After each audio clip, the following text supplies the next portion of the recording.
शुरुआत होती है 3 बच्चों से जो शाम के वक्त खेल रहे होते हैं। तभी शाम की आजान होने लग जाती है। बच्ची को याद आता है कि उनकी टीचर ने उन्हें बताया था कि इस आजान के वक्त या तो अपने घर चले जाना चाहिए या फिर मस्जिद में, वरना शाम के इस टाइम खुली सड़कों पर शैतान सरेआम घूमते हैं बच्चों को नुकसान पहुंचाने के लिए। पर उसके साथ ही उसकी बात मानने को तैयार ही नहीं थे। वो खेल में बिल्कुल मगन थे। खेलते हुए उनकी स्टिक जाकर जंगल में गिर जाती है और कार्टा अपनी स्टिक को लेने के लिए जंगल में जाता है। वो देखता है कि उसकी स्टिक एक गड्ढे के अंदर गिरी हुई थी और जब वो उस गड्ढे के अंदर हाथ डालता है स्टिक को उठाने के लिए तो अंदर से कोई उसका हाथ पकड़ लेता है। वो डर जाता है, जोर से चिल्लाता है, पर वो अपना हाथ छुड़वा नहीं पाता। दूसरी तरफ वो बच्ची जो अपने घर की तरफ जाने लगी थी, उसको भी रास्ते में किसी की आवाज आती है, जैसे कोई उसे अपनी तरफ बुला रहा हो। वो डरकर आगे की तरफ जाने लगी। उसने पीछे मुड़कर देखा भी नहीं, पर तभी किसी ने नीचे टांगों की तरफ से उसके ऊपर वार कर दिया और उसे जमीन पर गिराते हुए घसीटते हुए जंगल के अंदर ले गया। उसकी चीख उसके तीसरे दोस्त ने सुनी और उसे ढूंढते हुए वो भी जंगल के अंदर चला गया। यहाँ पर कार्टा, जिसका हाथ गड्ढे में किसी ने पकड़ा हुआ था, वो भी अपना हाथ छुड़वाने में कामयाब हो ही जाता है। लेकिन जब वो अपना हाथ बाहर निकालता है तो डर के मारे दोबारा उसकी चीख निकल जाती है। उसकी आधी उंगली किसी ने तोड़ ली थी, खा ली थी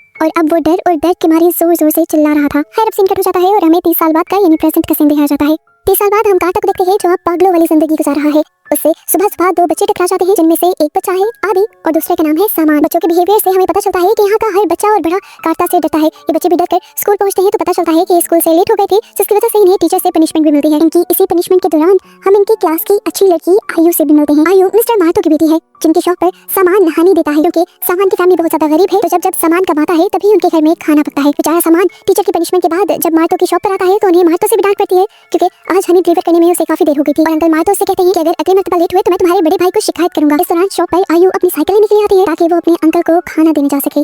ट्विस्ट पता चलता है कि आयु के अंकल को यो नहीं बल्कि कार्टा ही थे जो आज तक उस बचपन वाले हादसे के बाद घर नहीं लौटे थे। उन्होंने जंगल में ही अपना टूटा फूटा सा घर बना लिया था। आयु उनसे प्यार करती थी, इसलिए रोज उनके लिए खाना लेकर जाया करती थी।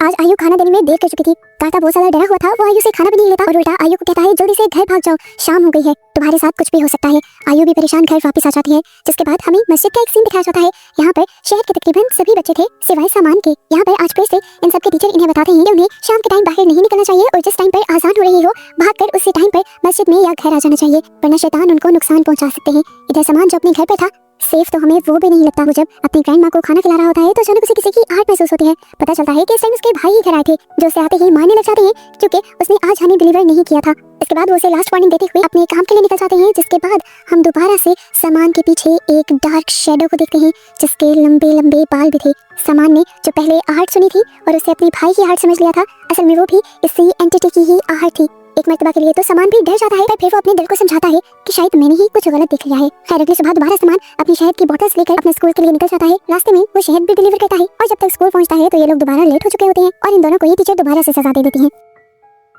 पनिशमेंट खत्म होकर जब ये लोग बाहर निकलते हैं तो ये प्लान में आते हैं कि ये शहर जाकर कोई मूवी देखकर आएंगे। ये लोग रास्ते में चलने वाली एक वैन से लिफ्ट ले लेते हैं और इसी दौरान हमें सीन कट होकर कार्टा को दिखाया जाता है। जंगल में एक अजीब सी हवा को महसूस करता है और वो जल्दी से सारा सामान फेंककर ऊपर पहाड़ियों की तरफ जाता है। आसमान को गौर से देखने पर वो नोट करता है कि आसमान हद से ज्यादा लाल था। इन सभी चीजों से वो डर जाता है क्योंकि उसे ऐसा महसूस हो रहा था कि ये शाम बिल्कुल वैसे ही है जैसी 30 साल पहले थी, जिस शाम ने उसे पागल बनाया था। इधर वैन के अंदर हम सामान और आदि को देखते हैं जो अपनी टीचर के बारे में बात कर रहे थे जो रोज रोज उन्हें पनिश कर दिया करती थी। मुझसे में सामान कहता है काश वो मर जाए। ये बात सुनकर वैन ड्राइवर गुस्सा होता है और उसे ऐसी बातें करने से मना भी करता है। सीन कट होकर हमें टीचर का घर दिखाया जाता है जहाँ पर अब अजीबोगरीब काम होना शुरू हो गए थे। बार बार उनके घर का दरवाजा खुल रहा था और लाइट्स भी फ्लिकर कर रही थी। जितनी भी बार वो दरवाजा बंद करती थी दरवाजा दोबारा खुल जाता था। तंग आकर उन्होंने दरवाजा लॉक किया तो अचानक से घर का पिछला दरवाजा खुल गया और वहाँ उसे एक भयानक एंटिटी खड़ी दिखाई दी।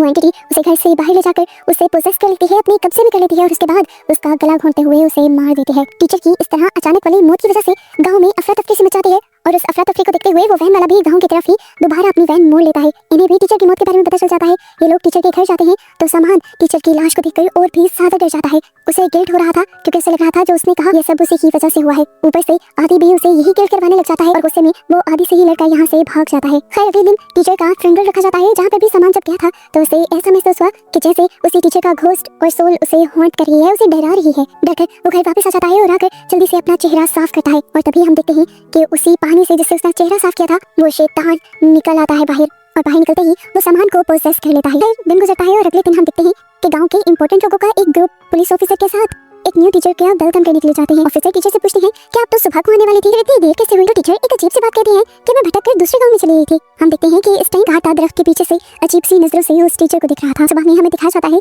आदि और सामान जो एक साथ स्कूल आया करते थे अब सामान आदि के साथ नहीं था। आदि अकेला स्कूल पहुंचता है, फिर भी लेट पहुंचता है, लेकिन ये नई टीचर निंगसे उसे कुछ भी नहीं कहती और बस इसी बात की वजह से आदि को ये नई टीचर पसंद आ जाती है। इतनी देर में हम देखते हैं कि यहाँ पे सामान का भाई भी शहर से लौट आया था। वो अब आयु के डैड के घर जाता है उनसे उनके हनी के पैसे लेने के लिए, पर आयु के डैड उसे बताते हैं कि सामान ने तो कई दिन से हनी डिलीवर किया ही नहीं। ये जानकर उसे गुस्सा आ जाता है और वो घर आते ही बिना सोचे समझे सामान को मारने लग जाता है, ये सोचे बगैर कि सामान में किसी वजह से इस टाइम उससे ज्यादा ताकत है, क्योंकि उसे एक ईविल जिन ने पोसेस किया हुआ था। तो अब वो अपने अंदर के जिन को अपने भाई को मार देने को कहता है।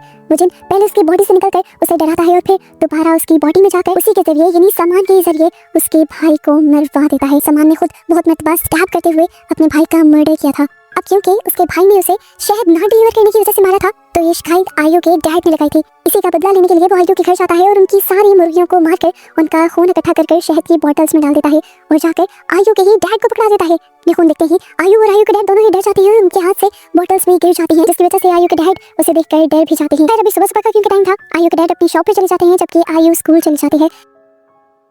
इस टाइम पर बहुत ही अजीब चीज आयु के साथ ये होती है कि उसकी पहली वाली टीचर का घोस्ट उसे डराने लग जाता है और बार बार उसके कान में सामान का नाम लेता है। बेचारी डरती हुई किसी तरह पूरे दिन का स्कूल खत्म करती है और शाम में जब घर पहुंचती है तो पता चलता है कि उसकी सारी मुर्गियों को किसी ने मार दिया था और इन्हें पता भी चल गया था कि ये काम सामान का है। पुलिस ऑफिसर के साथ वो सामान के घर के लिए निकल जाते हैं और वहाँ वो सामान के भाई की डेड बॉडी देखकर बहुत ज्यादा डर जाते हैं। आदि अपने दोस्त को बहुत अच्छी तरह से जानता था, वो उसकी फेवरेट जगह पे जाता है और उसे सामान नदी के दरमियान में खड़ा हुआ मिल भी जाता है। आदि जल्दी से वहाँ पे सब लोगों को बुला लेता है और ये लोग सामान को पकड़कर घर ले आते हैं। सबको ये पता चल गया था कि वो पोजेस है, क्योंकि वो कोई बात नहीं कर रहा था बल्कि अजीबोगरीब बातें बड़बड़ा रहा था। इनकी नई टीचर को भी जब इस वाकये के बारे में पता चलता है तो वो भी सामान से मिलने के लिए आती है, लेकिन सामान उनकी भी किसी बात का कोई जवाब नहीं देता और वो भी डिसअपॉइंट हो जाती है। हम देखते हैं कि कार्ता दूर से ये सब चीजें नोटिस कर रहा था और बहुत ही ज्यादा डर भी चुका था। अंदर सामान के पास अब हम दो सोल्स को देखते हैं, एक उसके भाई की और साथ में उसी टीचर की जिसके बारे में उसने बददुआ की थी। वो दोनों मिलकर उसे डराते हैं और उसे मर जाने को कहते हैं और उन दोनों की बात मानते हुए सामान अपने आप को फांसी से लटका कर अपनी जान दे देता है। अपने दोस्त की मौत से आदि बहुत ही ज्यादा डिस्टर्ब हो चुका था। उसकी टीचर उसे सहारा भी देती है, लेकिन अब उसका किसी भी चीज में दिल नहीं लगता। वो शाम तक स्कूल में रुकता है, यहीं पर प्रे करता है और प्रे करके जैसे ही बाहर निकलता है तो उसे स्कूल में सफाई करता हुआ अपना दोस्त दिखाई देता है। असल में ये सामान का घोस्ट था जो उसे देखते ही उसे पोजेस कर लेता है और आदि भी अब पागल हुआ दीवार में टकरे मारने लग जाता है। इधर हम कार्ता को भी देखते हैं जो आदि को देखकर ये समझ गया था कि वो भी पोजेस हो गया है, इसलिए वो एक तावीज जाकर आदि के घर पर लटका देता है। पर ये सब आदि के डैड देख लेते हैं और उन्हें इस हरकत से कार्ता की गुस्सा भी आता है। अगली सुबह हम दोबारा स्कूल का ही सीन देखते हैं। सभी बच्चे क्लास में आ गए थे। क्लास के दौरान दोबारा आयु को अपनी पुरानी वाली टीचर की सोल डराने आ गई थी। इस मर्तबा उन्होंने आयु के कान में आदि का नाम लिया था, बिल्कुल उसी तरह जिस तरह सामान का नाम लिया था। वो डर गई क्योंकि उसे समझ आ गई थी कि जिस तरह पहले सामान मर गया अब आदि भी मर जाएगा। वो सोचती है कि वो उसकी जान बचा सकती है, इसलिए जब वो उसका पीछा करती है तो उसे आदि क्लास में नहीं मिलता। बेचारी आयु उसे हर जगह ढूंढती है, उसके घर, उसकी फेवरेट जगह, यहाँ तक कि जंगल में भी, लेकिन आदि उसे नहीं मिलता। लेकिन हम आदि को जंगल के अंदर ही देखते हैं। वो जंगल के पास से गुजरते हुए एक बच्चे को अजीब सी आवाज में अपने पास बुलाता है और वो बच्चा भी अजीब पोजेशन की हालत में उसकी बात मानते हुए उसके साथ चला जाता है। हमें पता चलता है कि जल्द ही उन दोनों के गायब होने की खबर पूरे गांव में फैल जाती है और हर एक के ढूंढने के बावजूद भी वो दोनों बच्चे किसी को कहीं नहीं मिल पाते। सामान की मौत और इस तरह दो बच्चों के गायब होने की वजह से अब गांव में डर बहुत ज्यादा फैल गया था। टीचर भी स्कूल में सभी बच्चों को समझाते हैं कि किसी भी बच्चे को शाम के वक्त में बाहर नहीं रुकना चाहिए और अब सब बच्चे जल्दी से स्कूल खत्म कर एक साथ घर जाएंगे और घर जाकर प्रेयर करेंगे ताकि वो दोनों गुमे हुए बच्चे मिल जाएं और सामान की सोल को सुकून मिल जाए। क्लास खत्म होने के बाद मैम बाहर निकलती हैं तो आयु उनके पास आती है और उनके हाथ में अपने अंकल कार्ता का दिया हुआ तावीज रख देते हैं और उस तावीज के रखते ही जैसे उस टीचर को करंट लग जाता है और वो उस तावीज को फेंक देती है। वो आयु से पूछती है ये क्या है। आयु इस तावीज के बारे में बता देती है जो इंसान से नेगेटिव एनर्जीज को दूर रखता है। अब टीचर अपने आप को कंपोज करती है और आयु से कहती है अरे बेटा मुझे ऐसी चीजों पर बिलीव नहीं है और आपको भी नहीं करना चाहिए। लोगों को उस बच्चे की लाश एक टनल के अंदर मिल भी जाती है पर यहाँ भी उन्हें आदि नहीं मिलता। इधर आयु के डैड जब अपने घर वापस पहुंचते हैं तो देखते हैं कि उनके घर के बाहर बेंच पर एक मुर्दा था। उन्हें सीधा करने पर पता चला ये कोई और नहीं बल्कि सामान ही था जिसकी डेड बॉडी को किसी ने यहाँ लाकर रख दिया था। यहाँ आयु जो अभी भी अपने दोस्त आदि को ढूंढने के लिए दोबारा जंगलों में निकली थी वो आदि को सड़क के दरमियान में देख भी लेती है जो बुरी तरह बड़ा सा चाकू लिए एक डॉग को मार चुका था। आयु को देखते ही वो आयु को मारने के लिए भी उसके पीछे पड़ जाता है और आयु भी साइकिल छोड़कर भागने लग जाती है और करीब के एक घर में आकर उस घर में अपने आप को बंद कर लेती है। बार बार इस घर को नॉक करता रहता है और आखिर में दरवाजा नॉक होना बंद हो जाता है। इन लड़कियों को लगता है कि आदि चला गया, लेकिन वो चलकर यहाँ के दूसरे दरवाजे की तरफ आया था। इस दरवाजे से घर के अंदर आते ही वो आयु के ऊपर हमला करने ही वाला था पर किसी ने पीछे से उसी के ऊपर हमला कर दिया और उसे बेहोश कर दिया। ये असल में इस गाँव के सिक्योरिटी गार्ड थे जो भी इस तरह उसे आता देख चुके थे। अब वो गार्ड उसे लेकर मस्जिद में चला जाता है और यहाँ पर पता चलता है कि असल में वो भी एक इविल एनर्जी के पोजीशन में है, उसे किसी शैतान ने अपने कब्जे में लिया हुआ है। ये जानते ही यहाँ पर सभी लोग उसका एग्जोर्सिज्म शुरू कर देते हैं।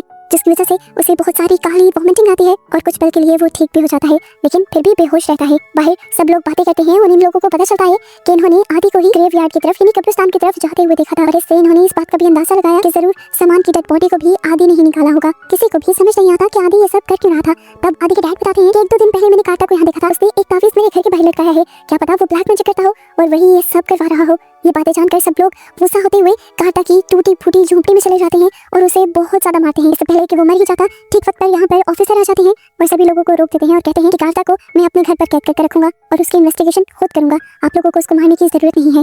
पुलिस ऑफिसर की बात सब लोग मान जाते हैं और इस तरह कार्टा को छोड़ दिया जाता है। सीन कट होकर अब हमें आयु को दिखाया जाता है, जो आदि के अपने पीछे पड़ने की वजह से बहुत ज्यादा सदमे में आ गई थी और बीमार भी हो गई थी। यहाँ पर वो अपने डैड को बताती है कि अंकल कार्टा बेकसूर है, वो तो इस गाँव को बचाना चाहते हैं। उसके डैड अभी उसकी बात समझ पाते तभी उनके घर पर नॉक होता है। पता चलता है कि आयु से मिलने के लिए उनकी टीचर आई थी, जिसे देखते ही आयु बहुत ज्यादा डर जाती है। और यहाँ हमें बहुत बड़ा ट्विस्ट ये रिवील होता है कि वो टीचर जिसे पूरी मूवी से सब लोग अच्छा समझ रहे थे, असल में वही वो इविल जिन थी। और ये सबको कैसे पता चला था, ये बात जानने के लिए कहानी जाती है फ्लैशबैक में। उस दिन जब कार्टा को शाम काफी अजीब लगी थी तो वो बहुत ज्यादा परेशान हो गया था। उसने पूरे गांव पर नजर रखी और समझने की कोशिश की कि गांव में अननेचुरल क्या होने वाला है। और उसी दिन वो टीचर वहां पर आई, जिससे कार्टा को अंदाजा हुआ कि असल में वो टीचर इंसान नहीं है, बल्कि वो टीचर असल में ब्लैक मदर नाम की एक एंटिटी है जो इंसान का रूप लेकर यहाँ आई है। ये ब्लैक मदर असल में बच्चों के डर को खाती है और फिर जब इसका दिल भर जाता है बच्चों को डरा डरा कर, तो वो उन बच्चों को मार दिया करती है। उसकी सोच ठीक थी या नहीं ठीक थी, इसे ही चेक करने के लिए कार्टा ने खुद वो तावीज बनाकर आयु को दिया था और आयु को सारी बात समझाई थी। उसने बताया था कि अगर तुम्हारी टीचर उस तावीज को पकड़ ले तो समझ जाना कि वो इंसान है, और अगर वो इस तावीज को पकड़ते ही उसे फेंक दें या फिर उन्हें कोई अजीब झटका लगे या वो कोई भी अजीब हरकत करें या गुस्सा करें तो समझ जाना कि वो ब्लैक मदर ही है। और उस दिन हमने तो खुद देखा था कि कितना घबराते हुए उसने उस तावीज को गिरा दिया था। और उस दिन आयु की इस हरकत से ब्लैक मदर को भी ये बात पता चल गई थी कि आयु उनकी सच्चाई जान गई है, इसीलिए उन्होंने आदि को पोसेस किया था आयु को डराने के लिए। उस टाइम आयु के बहुत करीब बैठकर उसके मुंह पर हाथ फेरते हुए कहते हैं, तुम गांव में किसी को कुछ नहीं बताओगे, क्योंकि अगर तुमने ऐसा किया तो तुम्हारे साथ सारे गांव वाले ही मारे जाएंगे। यहाँ पे वो अपने सारे बुरे कामों को भी कन्फेस कर लेती है कि ना सिर्फ पहली वाली टीचर को उसने मारा था यहाँ आने के लिए, बल्कि सामान को भी उसी ने मारा था और आदि को भी उसी ने पोसेस किया था। और वो बच्चा जो आदि के थ्रू मरा था वो भी उसी ने मारा था, सामान के भाई को भी उसने मारा था। और तुम्हें एक और मजेदार की बात बताऊं, तुम्हारे अंकल कार्टा जो आज तक सबको पागल लगते हैं, असल में 30 साल पहले उनको भी मैंने ही डराया था।